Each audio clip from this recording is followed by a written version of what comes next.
Yo, Mari, move. Move. Thank you.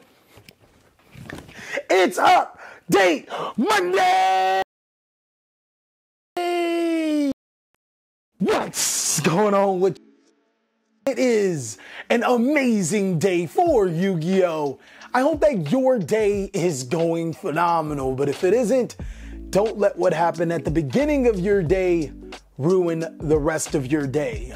And speaking of days, it is Update Monday. It has been one entire year of kicking rheumatoid arthritis' ass. Like, yo, we finally did it. I have to thank myself infinitely amount of times. Everybody that makes up my dissociative disorder that apparently I've developed over the course of making YouTube videos. My wife, my friends, my family, and of course you guys, because we did it 1 year of kicking rheumatoid arthritis' ass. And to give you an update on how I feel physically, well, I actually feel stronger than I've probably ever been at times. Of course, there are times where rheumatoid arthritis does sneak up on me and jump, and like, yo, you got a disease. But more often than not, I feel like I live a pretty good lifestyle, especially compared to what I was throughout this year. It's actually insane because over a year ago, I was genuinely feeling like I was on my deathbed. Just like about a year ago, you wouldn't think that these decks were insane, but they are. Today, I'm gonna be talking to you about some insane strategies that you can play right now that only get better with upcoming sets. As players have been talking about, Power of the Elements is built to change the entire Yu-Gi-Oh game.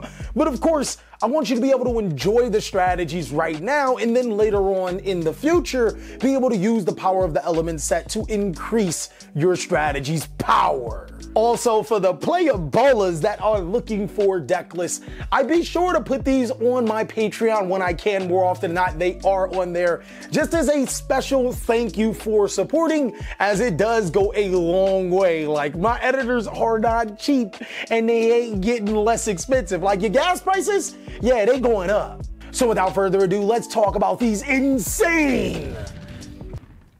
Why do you keep doing that every time I say insane? I don't know, Kova, I kind of like it. Decks that you could be looking into right now. Let's go ahead and jump on in. So, it seems like the OCG format is being overran by a deck named Splites. This is a level 2 deck that can use Link monsters as X-Seeds, but also plays around powerful hand traps like Nibiru, almost making this deck impossible. I love it the way it lines up, because a deck that just so happens to be really good against Splite in the upcoming format, as well as getting support, hand is pretty good right now. How's Squamata doing? That's right, ladies and gentlemen, who needs to hand trap Splite when we can summon El Shaddai Winda? Not only is this card problematic against decks that love to special summon, like Despia, like Sword Soul right now, but once the Splite strategy comes out, they're really gonna have to worry about El Shaddai Winda, especially seeing that the new Power of the Elements set introduces tier elements, which allows us to see how Squamata's doing from the deck. The Shaddai strategy also gains the same benefits as the Despia strategy right now. Polymerization into a Guardian Chimera is a game-winning strategy. Not only does it blow out boards, it allows you to draw cards. Listen here, Tommy. I'm gonna make you an offer that you're not gonna regret. Pick up Shaddai's before it's too late. You don't want any of the other Callies letting you know this information, because if they do, you just might have to meet Squamata a little earlier. Thank you, Callie to Don, for giving us so much great information. I genuinely think that the Shaddai strategy is not only good right now, but will only get better in the future. A strategy that people was 100% sleep on. I'm telling you, boy, this strategy I didn't even know would still be really good, but easily Rocket Dragon Link is still ridiculously powerful.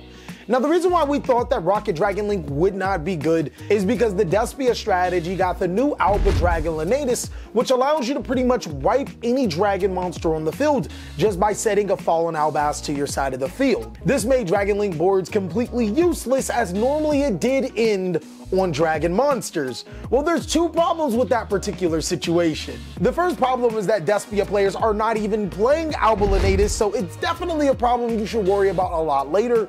The second is, just don't make a ton of dragon monsters, forehead. And the Dragon Link strategy is actually really good at making cards like Appaloosa Bull of the Goddess, which is really good at negating opponents' cards, and also IP Masquerena with a Heretic Seal of Heavenly Spheres. Spheres can go ahead and bounce your opponent's card and then special summon a monster like NOCTOVISION Dragon, and then you can link off with IP in your NOCTOVISION Dragon into a form of disruption, as well as draw a card. On top of that, Dragon Link is ultra resilient. Like, this deck just doesn't know how to give up. I feel that as long as you're summoning Chaotic Ruler, the Chaotic Magical Dragon, to your side of the field, adding dark and light monsters from your deck to your hand, and sending off important cards that you need to the graveyard, this deck, alongside of the Punk strategy that we did last week, feels extremely reminiscent to the Chaos strategy, as they just keep summoning amazing monsters, and their board is very dependent on what they mill, but even if they don't hit the correct cards off the top of the deck to the graveyard, they're actually going to be okay. Also, the new BORRELEND Dragon is completely bonkers. This card is actually a game ender, as a lot of players can't destroy it, but it also has the added benefit of giving you rocket monsters to your side of the field and negating opponent's effects. Now, I hope you guys are rocking with the Dragon Link deck, because if not, you just might be blasting off again into this format and going into the next. Because 92 babies are 30 this year, and it helps us cope, okay? Puns help us cope. Now, an age-old question that us millennials have definitely been thinking about from time to time is if water is wet.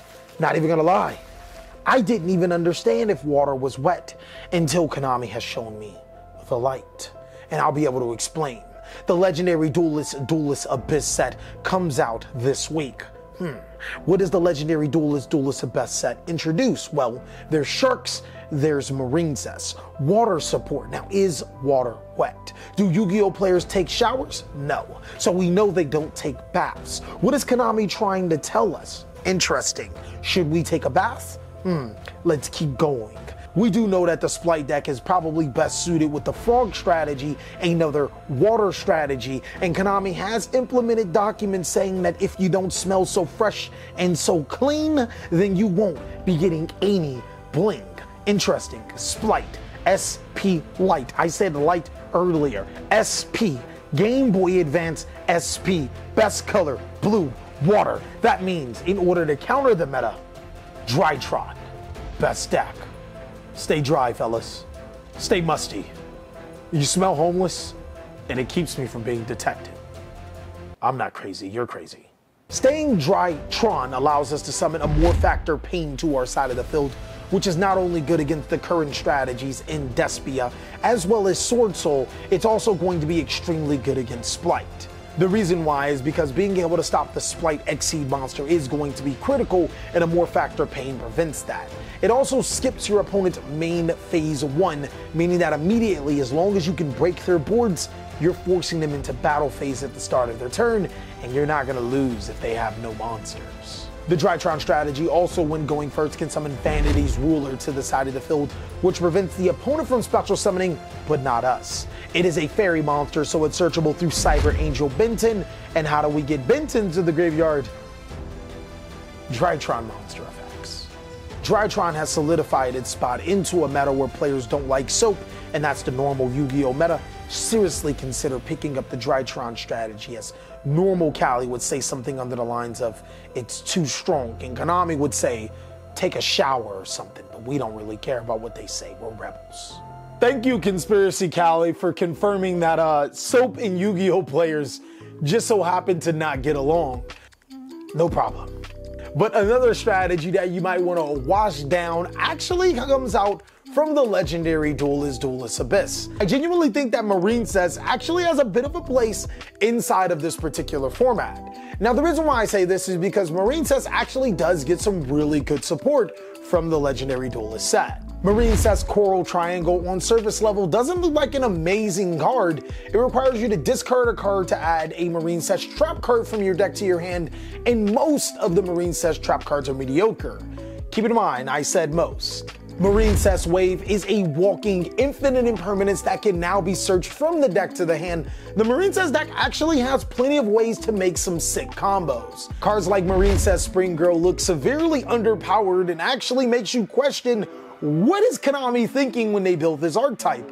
But this card actually allows you to make Bahamut Shark into Totally Awesome before your 5th summon and full combo. So it actually gives you another form of interruption as well as going through to search your most powerful trap card in MARINCESS Wave.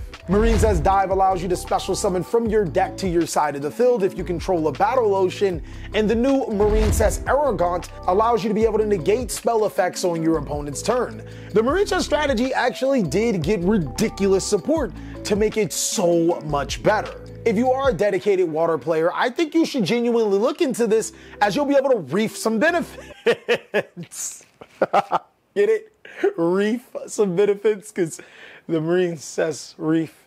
Okay, I'll stop. You fools. Why, Callie the Don has been worried about what King Callie and his zombies will do. I've already moved on to securing another venture. Ash Blossom's feat wasn't enough, so we went to a virtual world to get exactly what we needed.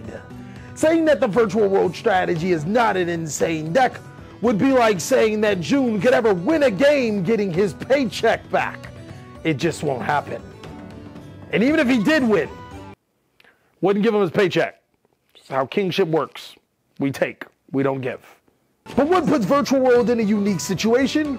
Well, first, in the OCG, it is still a strategy that tops despite Splight and Tier Elements being one of those powerful decks. And if I ever catch Tier Elements or Exo Sister's feet,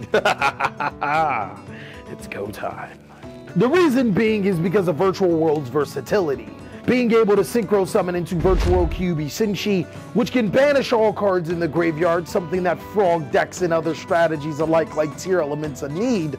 But then going to the Xseed side, being able to make Divine Arsenal AA Zeus in case you are in a pinch to wipe boards. On top of that, natural out to your opponent's monsters like Virtual World Qinglong being able to negate monster effects. Yes, it does have another effect besides searching. And Virtual World Chuche being able to destroy cards without the use of a monster effect. And while Eldritch is still doing decent numbers, it's still always good for a king to have something up his sleeve. This just so happens to be my sleeve. Virtual World is legitimately one of the most powerful decks. You already know what it is. That's RA and Callie here, and that's pretty much the end of the video. You can go ahead and check out these videos if you want to see some more amazing content. And also, you should already know we streaming today on Twitch, dog. Hey, go ahead and check us out, or Master Duel Callie if you want to see more Master Duel content. And if you ain't trying to watch no more videos, then I'll pack your ass out and go on set. Catch you on the next one, though.